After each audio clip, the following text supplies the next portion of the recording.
Welcome to my channel. Story Learn English with stories.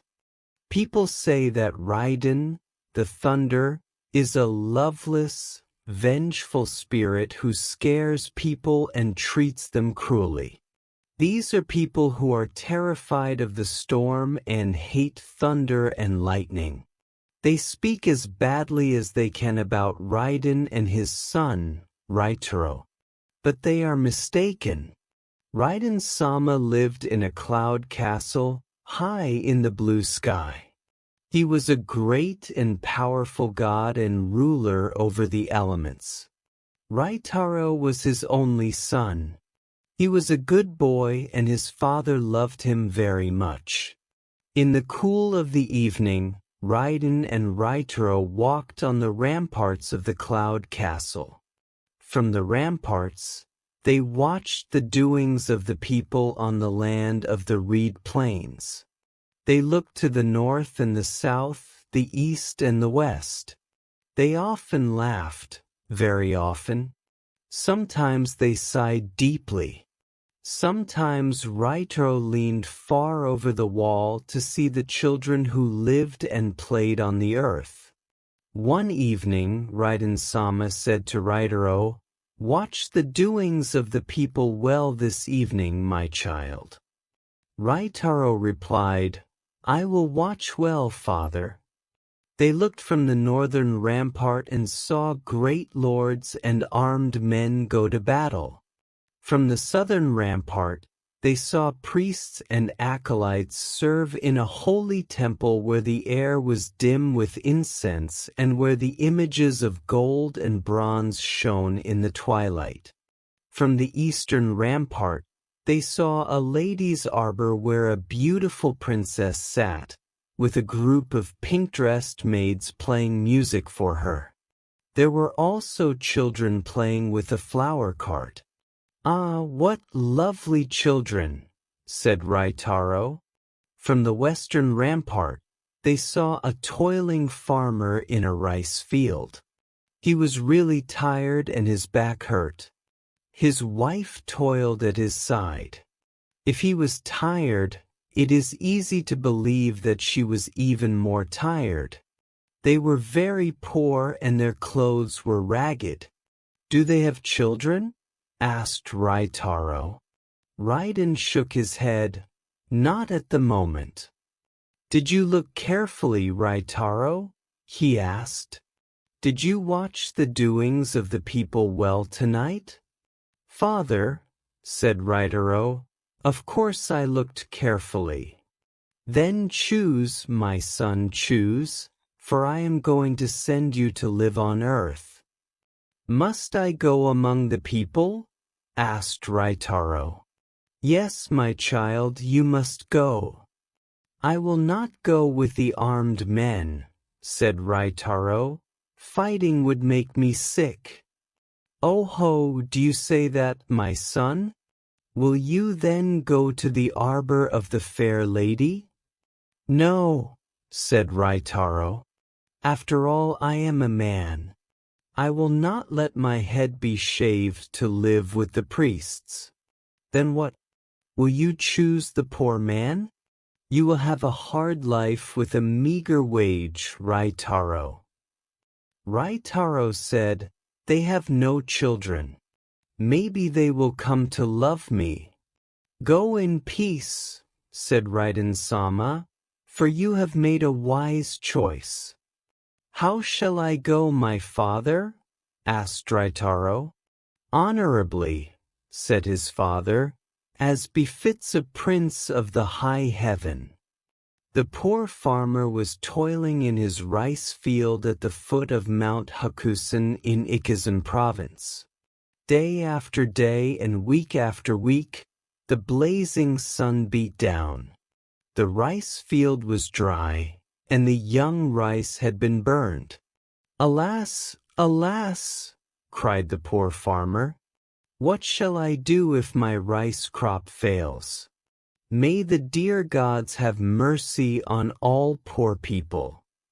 He sat down on a stone at the edge of the rice fields, exhausted and sad, and fell asleep.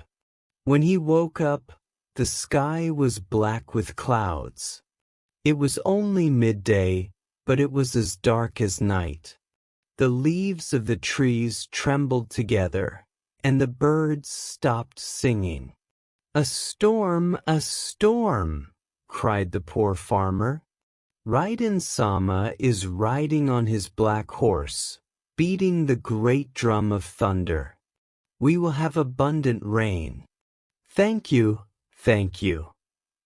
Indeed, there was abundant rain, pouring down in streams accompanied by blinding lightning and roaring thunder. "Oh, Rai-Den-sama," said the farmer, "thanks to your greatness, I am saved.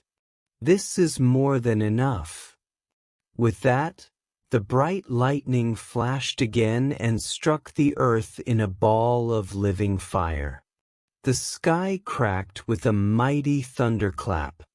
"Alas, alas!" cried the poor farmer. "Lady Kwan, have mercy on a sinful soul, for now the thunder dragon has caught me." He lay down on the ground and covered his face. Nevertheless, the thunder dragon spared him. Soon he sat up again and rubbed his eyes. The fireball had disappeared, but now there was a baby on the wet ground. A sweet, fresh boy with raindrops on his cheeks and in his hair. "Oh, Lady Kwannon," said the poor farmer, "this is your sweet grace." He took the boy in his arms and carried him to his home. It was still raining, but the sun appeared in the blue sky. Every flower shone in the cool air and lifted its grateful flower heart to the sun. The poor farmer arrived at his little house. "Wife, wife," he cried, "I have brought something." "What might that be?" said his wife. The man replied, "Ryo, the little one, the eldest son of the thunder." Rai-Taro grew up to be tall and strong, the tallest young man in the whole countryside. He was the joy of his foster parents, and all the neighbors loved him too.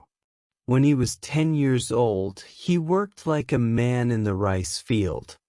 And he was a great weather forecaster.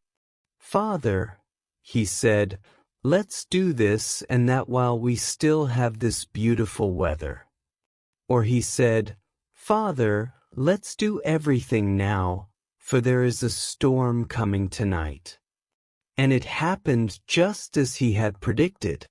This brought great fortune to the poor farmer, and all his work prospered. When Rai-Taro was 18 years old, all the neighbors were invited to his birthday party. There was plenty of good sake, and the good people were cheerful, but Rai-Taro was quiet, sad, and excused himself. "What's the matter, Rai-Taro?" asked his foster mother. "You, who are usually even happier than the happiest, why are you quiet and sad and not joining in?" "That is because I have to leave you," said Rai-Taro. "No," said his foster mother.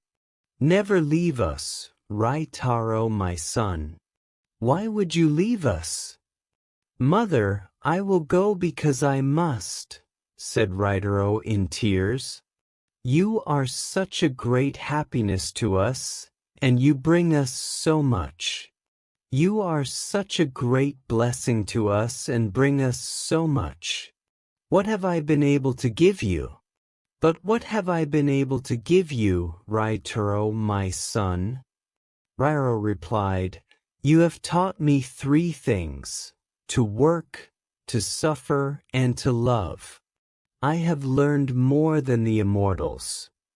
Then he left them, and in the likeness of a white cloud, he climbed up to the heavenly blue heights until he reached his father's castle. Rai-Den received him. Then they stood together on the western fortress wall of the cloud castle and looked down at the earth.